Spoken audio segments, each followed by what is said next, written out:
Alright guys, this is the first day of high intensity training program. और ये कब तक चलेगा वो मुझे पता नहीं, जब तक मेरा मन चाहेगा तब तक। मैं पिछले 3 साल से वर्कआउट कर रहा हूँ इन हाई इंटेंसिटी ट्रेनिंग से।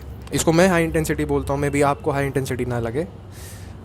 तो इन हाई इंटेंसिटी ट्रेनिंग से मेरी जो ट्रांसफॉर्मेशन हुई है वो यहाँ से यहाँ हुई है और यहाँ से यहाँ भी हुई है।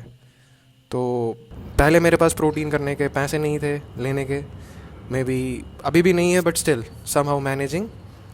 सो देखो आप, अगर आपको वर्कआउट पसंद आया तो फॉलो अलॉन्ग या। तो हम स्टार्ट कर रहे हैं डंबल रो के साथ।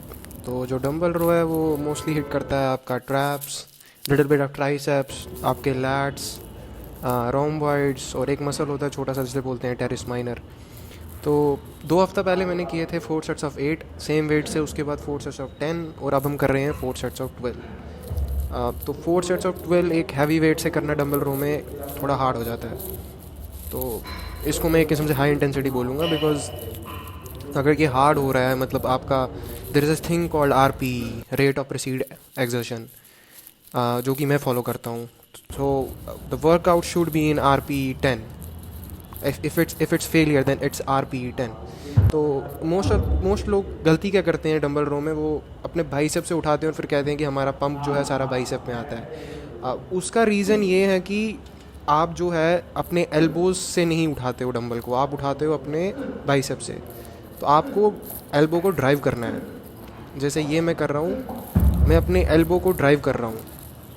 अगर मैं अपने एल्बो को ड्राइव नहीं करूँगा, ड्राइव मतलब पीछे की तरफ लेना है, अगर मैं अपने बाइसेप्स का सहारा लेके ऊपर जाऊँगा तो ऑब्वियस ही बात है बाइसेप में पंप आएगा। आपको असली में मसल को फील करना है।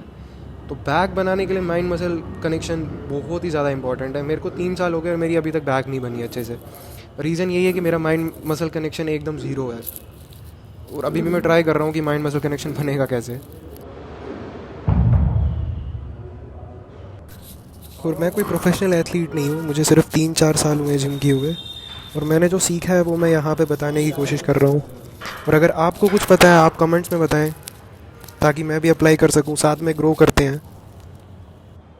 तो इसके बाद हम मार रहे हैं बैंडेड पुलअप्स। और बैंड इसीलिए यूज़ कर रहे हैं क्योंकि मुझे हाई रेप चाहिए। मेरे से ज़्यादा 10 या 12 बजेंगे एक सेट में, उससे ज़्यादा मुझे लगता नहीं कोई मार सकता है। तो बैंड इसीलिए लगाए हैं, थोड़ा ज़्यादा मतलब सपोर्ट मिल जाए बैंड से। मेरे को थोड़ा भारी वाला बैंड चाहिए था, बट अनफॉर्चुनेटली 200 रुपये से ज़्यादा का बजट नहीं है, तो यही बैंड यूज़ करना पड़ा। तो हमने मारे थे इसके 4 sets of 12 reps with the help of bands. उसके बाद ये दूसरा सेट है। ये थोड़ा शीशे में ट्राई से बहुत अच्छा दिख रहा था, लेकिन जब कैमरा में देखा तो तब दिखा नहीं।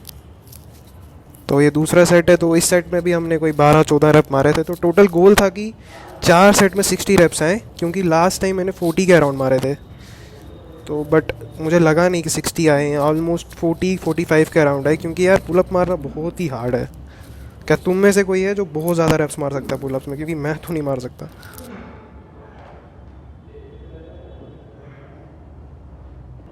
दिस इज़ चेस्ट सपोर्टेड रोज़। ये भी बहुत अच्छी एक्सरसाइज है तुम्हारे अपर बैक के लिए, तुम्हारे रोम्बॉइड्स के लिए, तुम्हारे लैट्स के लिए। इसके हमने 4 सेट मारे हैं 8 रेप के, थोड़े हैवी, क्योंकि इस बार हम सुपिनेटेड ग्रिप मार रहे हैं जिसमें पाम्स जो है फेसिंग अप होता है। तो हम एक अच्छा सा स्ट्रेच ले रहे हैं, होल्ड कर रहे हैं और ऊपर आ रहे हैं। The next exercise we did was dumbbell pull over. वो डंबल पुल ओवर के मारे हमने 4 सेट्स ऑफ 12 रेप्स। और ये मेरे ख्याल से 20 kg का डंबल था, तो बहुत हल्का हो रहा था। तो नेक्स्ट सेट मैंने 25 kg से मारा है। और जो लोग कहते हैं उनके लैट्स ग्रो नहीं कर रहे, तो मैं तो बोलूँगा भाई डंबल पुल ओवर मारो, डंबल पुल ओवर मारो, वो भी हाई रेप्स के साथ। जैसे 4 sets of 12, 4 sets of 15, may be 4 sets of 20। आपको पूरा नीचे जाना है। थोड़ा डंबल एडजस्ट करने में दिक्कत हो जाती है मुझे कभी कभी। आपको पूरा नीचे जाना है और स्ट्रेच करना है। देखो मैं पूरा डंबल नीचे लेके जाता हूँ और पूरा आगे नहीं लेता, क्योंकि मेरा फोकस लैट्स पे है। अभी मैं थोड़ा ऊपर उठ रहा हूँ, मुझे उठना नहीं चाहिए, पता नहीं क्यों उठ रहा हूँ यार। उसके बाद we did barbell hyper extensions.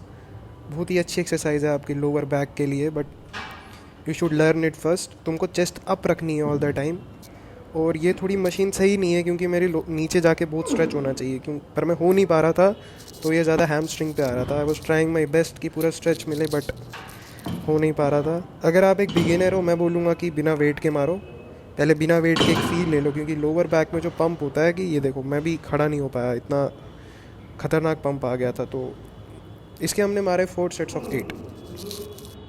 उसके बाद एब स्ट्रेन की 6 sets to failure leg raises. आप बैठ के भी मार सकते हैं। जो लेग रेजेस है आपके मोस्टली लोअर एब्स को ट्रेन करते हैं। तो एब्स का यही फंडा रहता है कि आप लगा लो कि आपका जो चेस्ट के नीचे का एरिया, दैट्स पॉइंट ए, और आपके नीचे जहाँ आपका एब्डोमेन ख़त्म होता है वो है पॉइंट बी। तो आपका मोस्टली यही है कि आपको ए से बी को मीट करवाना है। लोग क्या करते हैं, बी से ए जाने में अपना पूरा हिप उठा देते हैं, फिर ये एब्स की एक्सरसाइज नहीं, आपके हिप एक्सटेंसर की एक्सरसाइज हो जाती है। आपको वो नहीं करना है। You are training your middle part of your stomach, that is your rectus abdominis.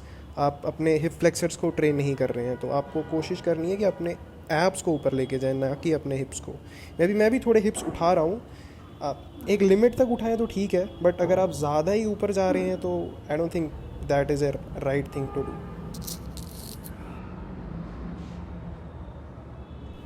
तो मुझे थोड़ी ज़्यादा गर्मी हो रही थी और लाइट भी काफ़ी अच्छी आ रही थी, तो देखने लगा था कैसा हो रहा है। फिज़िक काफ़ी पहले से बेटर हो गया है। अगर हल्का सा मतलब प्रोटीन मैं अफोर्ड कर पाता तो, क्योंकि अभी मैं ज़्यादा प्रोटीन ले नहीं पा रहा, ज़्यादा मील्स नहीं ले पा रहा 3 से 4, क्योंकि मेरा ऑफिस होता है फ्रॉम 5:30 PM to 2:30 AM। तो स्लीप में भी थोड़ी दिक्कत आ रही है, but we are managing somehow. अगर आपको फिज़िक बनाना है तो ये सब तो करना ही पड़ेगा। तो यही बता रहा था मैं कि point A to point B वाला सिस्टम, इधर भी मैं यही कह रहा हूँ कि पॉइंट ए को पॉइंट बी से लाना है, बस यही काम है। यही सेम चीज़ बता रहा हूँ। अगर आप उसको जुड़ाएंगे आपस में, और अगर लेकिन आप लेग्स उठा रहे हैं तो आपके हिप फ्लेक्सर्स पे आएगा, तो उसका कोई फ़ायदा नहीं है। So I am actually following a push pull. तो बैक के बाद बारी आती है बाइसेप्स की। तो हमने 15 kg के डंबल से 8 रेप्स मारे हैं। आप देख सकते हैं मेरा फेस मतलब एकदम चेंज हो रहा है। एक प्रॉपर वेट मार रहा हूँ मैं। अब हल्का सा थोड़ा वेट मैंने ज़्यादा ले लिया था, तो उसमें मेरी गलती है, but I have to do 16 reps, I mean 8 reps on both arms. तो ऐसा लग रहा था कि मेरी आर्म्स आज कट ही जाएगी। तो उसके बाद मैंने थोड़ा वेट कम किया और कंट्रोल के साथ 8 reps मारे।